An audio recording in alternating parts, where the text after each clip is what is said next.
Party کے symbol آپ لے دیں، یہ پارٹی کا سمبل نہیں ہے، یہ اس ووٹر کا سمبل ہے جو پڑھ نہیں سکتا، جو پڑھ ہی نہیں سکتا اپنا نام، کیا وہ 40 ناموں میں کینڈیڈیٹ کے ناموں میں وہ کس طرح ڈھونڈے گا؟ وہ عورت جو 75 سال کی ہے، ان پڑھ ہے، وہ کس طرح اپنا نمبر ڈھونڈے، اپنے کینڈیڈیٹ کا جس کو ووٹ ڈالنا ہے اس کا ڈھونڈے گی نام؟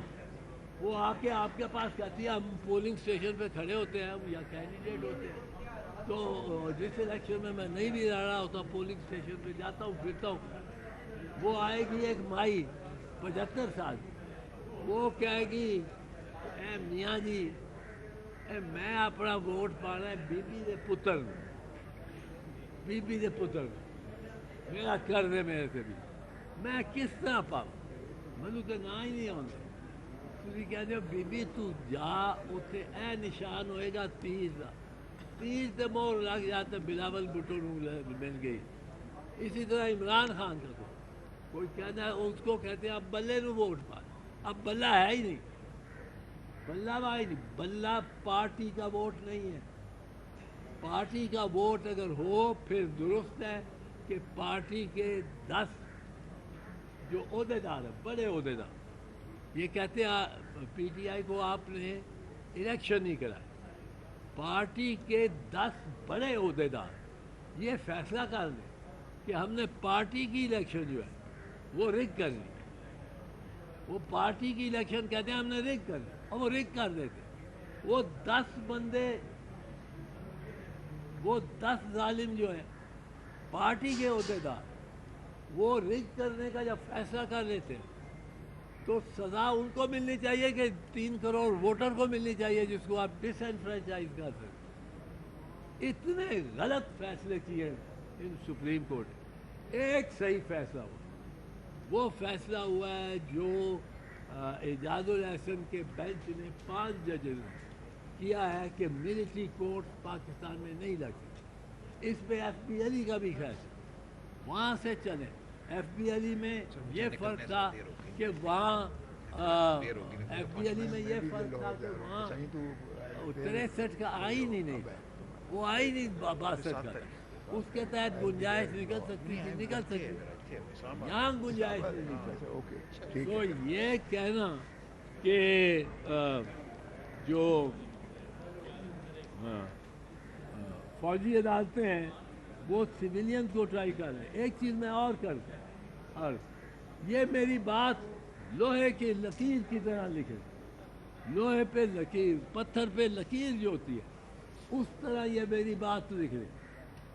آج جو بیجو گے کل وہ پاؤ گے۔ ہم نے قوانین بنائے، جو قوانین ہم نے بنائے وہ ہم پہ لگے۔ شہید بھٹو نے بنایا کہ باہر سے کوئی وکیل نہیں آ سکے، اور رمزی کلارک اٹارنی جنرل میں نے کہا وہ آنا چاہتا تھا، انہوں نے کہا جی یہ تو قانون آپ کے وقت کا بنا ہوا ہے، وہ نہیں آ سکتے۔ ہم نے کہا اسی طرح کہ آپ جو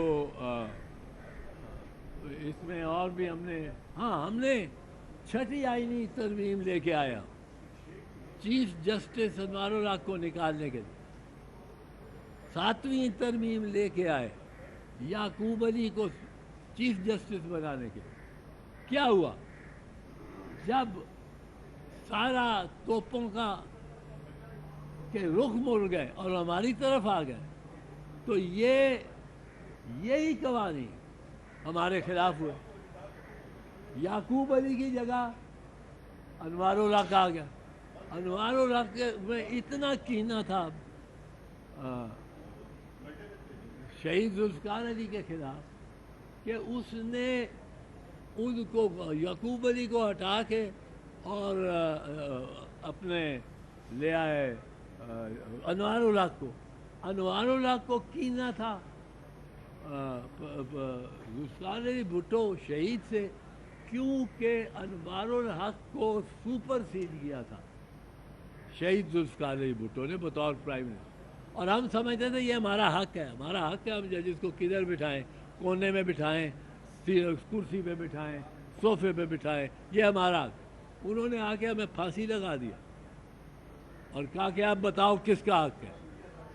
یہ آخری بات میں آپ سے کر دوں, جب ایلیٹ کیپچر ہوتا ہے, ایلیٹ کیپچر یہ لینن کا کے الفاظ ہے. لینن کہتا ہے ریاست کو آپ نے اپنے زیر نظر لانا, اپنے کنٹرول میں لانا. تو ریاست کو, فوج کو, فائنانس کو, دفاع کو, بینکنگ کو, ان سب کو آپ اپنے تسلط میں لے لیں. اگر آپ نے ریاست کو کیپچر کر لیں, یہ کمانڈنگ ہائٹ ہے, کمانڈنگ ہائٹ. اب آپ نے کمانڈنگ ہائٹ, ایک تو عدلیہ کی پوری کمانڈ کر لی, ایک پارلیمنٹ پہ فوج کا مکمل تسلط ہو گیا, اور لا منسٹر اور عطا تارر کیا ہے, میں بھول ہی جاتا ہے, عطا تارر نہیں, سپریم کورٹ بار نہیں, عطا اللہ تارر کو وہ ہے, اعظم نذیر تارر ہے, عطا اللہ تارر, عطا تارر وہ ہے انفارمیشن منسٹر, اطلاعات کا, بھول جاتا ہے یار, انفارمیشن منسٹر, اطلاعات کا وزیر. عطا اللہ تارر سے پوچھا, اگلے دن پیش ہونا تھا اس نے بل نے, اگلے دن پیش ہونا تھا, پروسیجر ہے پریکٹس بل. اس سے پوچھا, اور 26ویں ترمیم کو بھی یہ ہوا, اس سے پوچھا گیا آپ نے ہمیں ڈرافٹ سرکولیٹ نہیں کیا. اس نے کہا مجھے ہی نہیں ملا. اور لوگ صافی گئے اعظم نذیر تارر کے پاس, وہ جو لا منسٹر, اس کو کہا آپ کب دیں یہ ڈرافٹ ہمیں, ہم نے ڈرافٹ دیں, ہم اس پہ کل تبصرہ کر سکیں کچھ کر. اس نے کہا جب مجھے ملے گا تو میں آپ کو دوں گا. پنڈی میں تیار ہو رہا ہے. اب یہ ڈرافٹ کہاں سے تیار ہو, کہاں ان کے ملتے ہیں ڈانڈے جا کے. اب وہاں سے نکلتے ہوئے سویلین حکومت کو پتہ ہی کچھ نہیں, پرائم منسٹر کو ڈرافٹ کا نہیں پتہ, اور وہ اگلے دن پاس ہونے جا رہا ہے. کوئی بحث نہیں ہوتی اس میں, کوئی بحث نہیں. ہم نے 18ویں ترمیم پاس کی تھی, 29 ممبر کی کمیٹی, جوائنٹ ہاؤسز کی کمیٹی بنی, جس نے ایک پورا سال اس پہ ڈیبیٹ کی اور پھر وہ پاس کر. یہ ایسے قوانین بردار ہے, میں ان کو تنبیہ کرنا چاہتا ہوں. یہ وقت آئے گا کہ آپ کے اوپر یہی قوانین لگیں گے, پھر آپ چلائیں گے. ابھی پہلے جب عمران خان کی گورنمنٹ تھی تو ساری پی ٹی آئی, ساری نون لیگ کہتی رہتی کہ ہمیں یہ نہیں منظور, پیکا ایکٹ کی. اب جب پیکا ایکٹ میں اور بھی زیادہ سخت کر دیا گیا تو پھر یہ پیکا ایکٹ ان کو منظور ہو گیا. اب مجھے ڈر ہے کہ میری جماعت کے شمول یہ پیکا ایکٹ اور یہ 26ویں ترمیم یہ بڑی شدت کے ساتھ ہم پہ لگے گی. اور جب فوجیوں کا آپ کہیں گے آپ کیوں لگا رہے ہو, کہیں گے ہم نے نہیں لگائی ہے, سویلین نے لگائی ہے. اس وقت ہمارے پاس کوئی جواب نہیں ہو.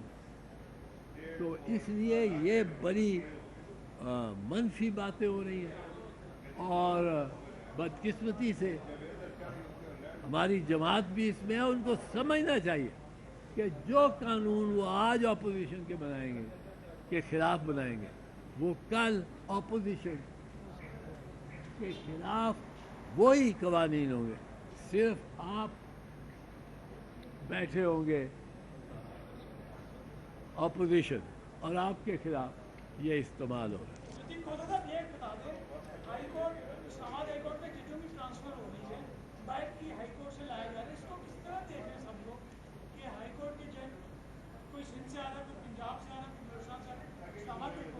یہ اسی طرح جس طرح 26